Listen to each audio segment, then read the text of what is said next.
Paso Feature Friday. Today, I will be interviewing a phenomenal actress. You may recognize her from TikTok. Her name is Mona Swain. Hello, how are you?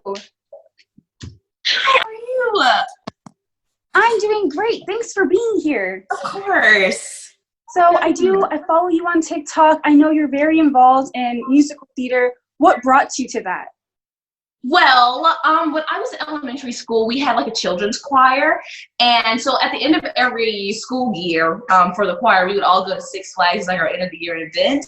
And then this one year, like it was literally my 5th grade year, so it was my last year in elementary school, we decided that, well, my teacher decided that she wasn't going to do the Six Flags trip, that we were going to put on a musical.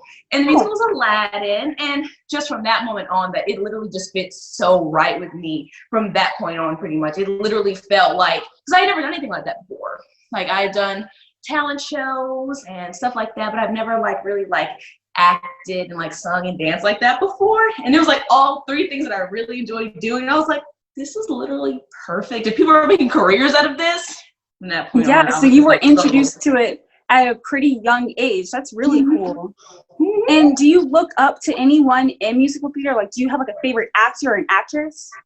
Yes, I really look up to Patina Miller. She originated Dolores in the Sister Act musical, which is also my favorite musical. And she also played leading player in the Pippin revival. She is to me like a triple threat, can dance, can sing, and act. And I aspire to be just to me, she's I call her the Beyonce of Broadway. Oh, okay. Yeah, she's really up there then. Yeah, she's she has it all going on. And on TikTok, I've noticed that you do a lot of stuff with Princess and the Frog. Is Princess Tiana someone that you really want to play in the future? Yes, because I feel like I relate to her so much. I am a waitress right now.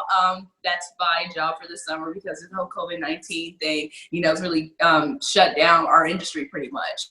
And so I just find a lot of parallels with her, the way her relationship with her mother, the way that she works extremely hard for everything that she's chasing after. I consider myself an extremely motivated, hardworking person like her, that even though she might be not where she wants to be right at the moment, that she's still focusing on everything right now that's going to benefit her future, pretty much. Yeah.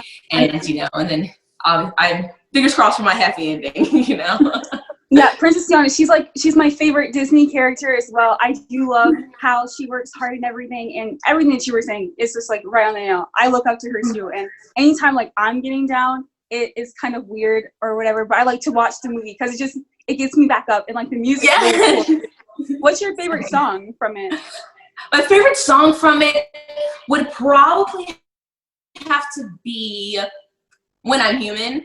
Honestly, with her and Navi and the alligator, and they're strolling down the bayou, talking about oh, when I'm human, I'm gonna go back to doing all the things that I love doing. And to me, it's just I just love the trumpet sound in that song. Yeah, and it was a really fun scene too. It was one of my favorites as well.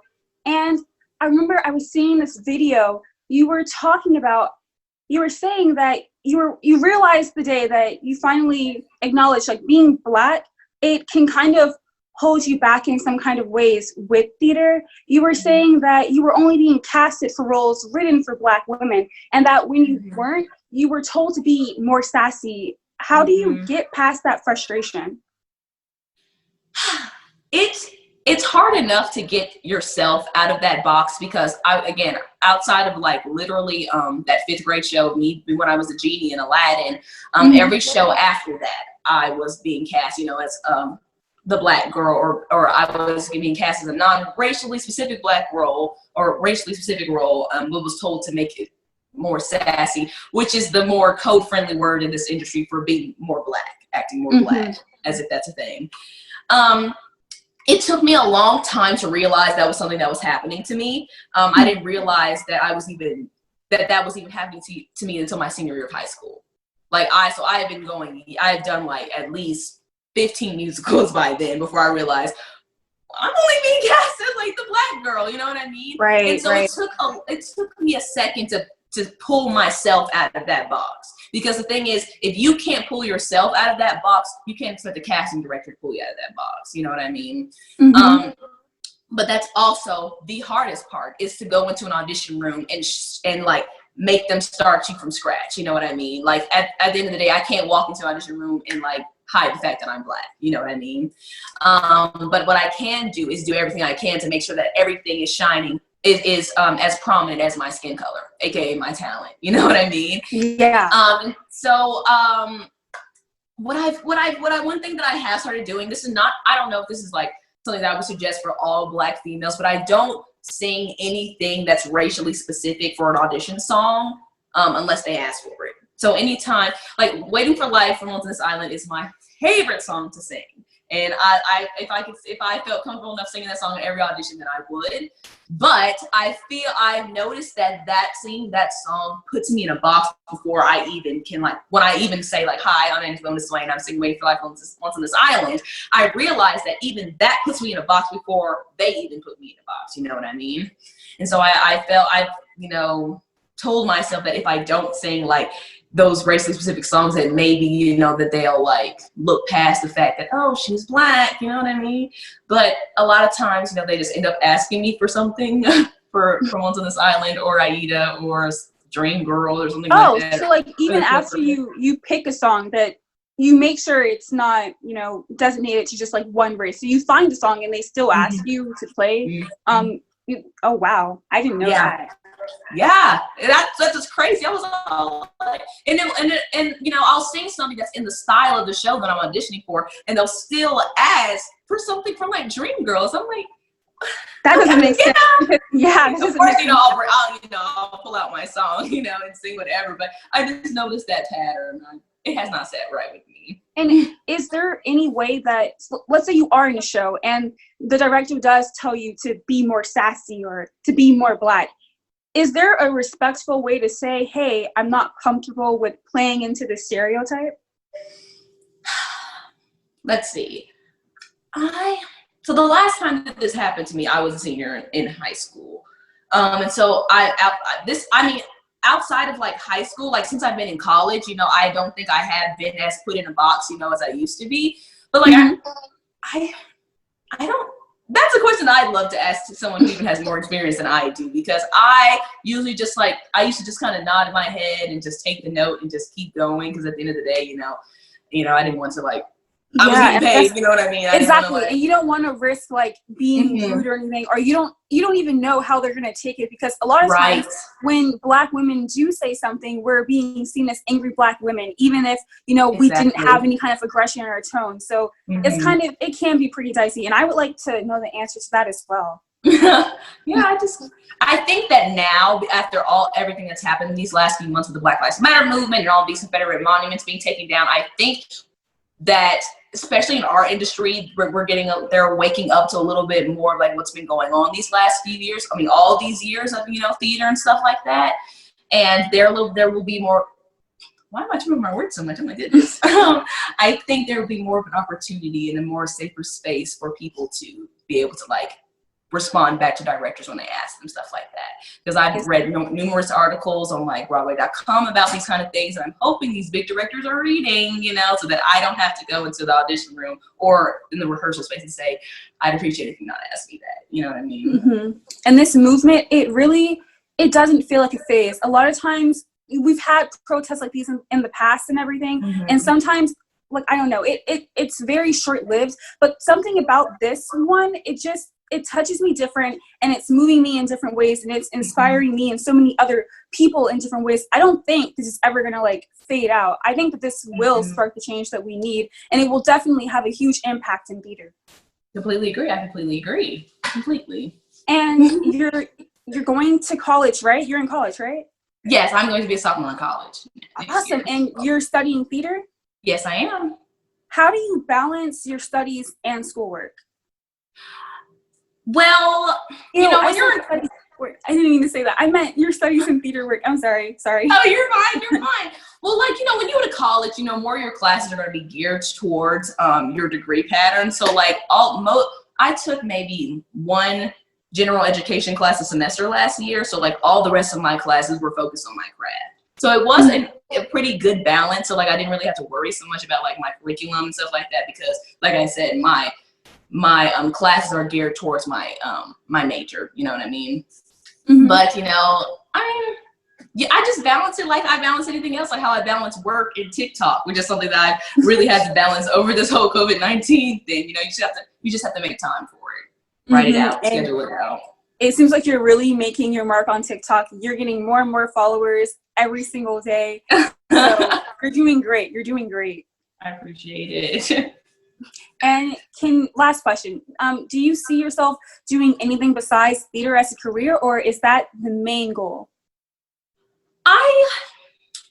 One conversation that I had with my mother not too long ago, probably like a week ago, was that this is the first time in a very long time that I have not been able to see my future as clearly, because I was a person, you know, especially growing up, I was like, I'm going to do this by this age, this by this age, and this by this age, and like I just had my whole life planned out. And one thing that I am a firm believer in is that God is going to put me where I need to end up, you know what I mean? Because even though I may not get there the way that I picture myself getting there, I'm going to be where I need to be, you know what I mean? And you know, so like I've been like opening my mind to other options with my future, as still in performance, obviously, but like theater, I'm also interested in film and TV, you know, maybe getting into that, you know. But that's kind of it. That's kind of it. Like theater, and then maybe film and TV, but mainly theater. Yeah, You know? so it just seems like acting, that's your passion, that's what you want to do, that's your big dream. Yes, 100%. Well, you seem very inspiring, and you're a great role model. It seems like, you know, you're doing what you have to do, you're working hard, so I really do appreciate you being here and being someone that I can look up to, because I seriously do. I've seen your page and everything, and all of the work that you do, it's just so cool. Oh, thank you so much. No problem, no problem. And you have a song that you're performing for us, right? I do. What's the name of it? I'm going to sing Inseparable by Natalie Cole, which is my favorite song to sing outside musical theater. All right, awesome. I cannot wait to hear it.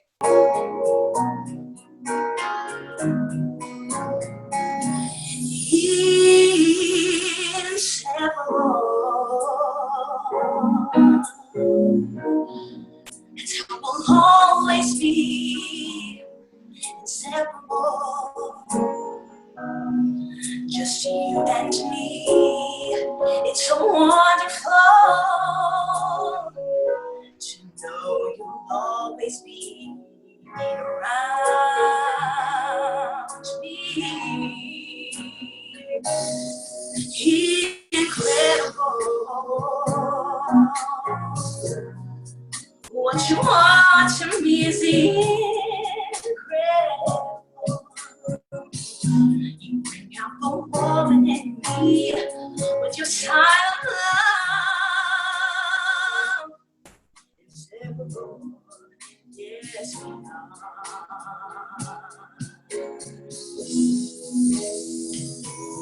We're like a flower to a tree, like words to a melody of love.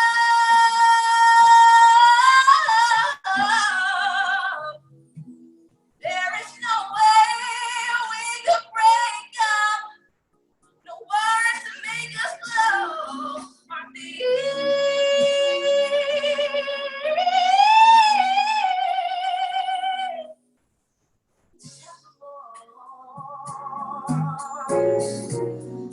It's how we'll always be inseparable. The rest of our years, it's so wonderful to know you'll always be around.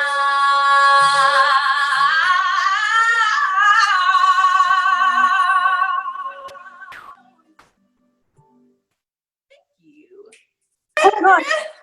Your voice, it was so beautiful. It was so amazing. The performance was everything. I hope that I see you in a play one day. I would love to see you in a playwright. Oh my gosh, it really did touch me. And what is that song? What does it mean to you? Because I know Natalie Cole, she had such a beautiful voice, and she wrote that song, I think, for her father. What does it mean to you? This is a song that I sing for my mother, actually. You know, she is my best friend, of course, and I love her so much. And, you know, I have so many big dreams that she's always been supportive of, but my dreams are never going to be too big for her. obviously. So I always say that we're inseparable no matter what. You know what I mean? Aw, that's so sweet. It's so sweet. And again, your voice is amazing. And thank you so much for being here and taking the time to answer these questions. I know the viewers are going to definitely look forward to hearing from you, because I know a lot of them have definitely seen you on TikTok. And so thanks again. Of course. Thank you so much for having me. No problem. All right. You have a blessed day. You too.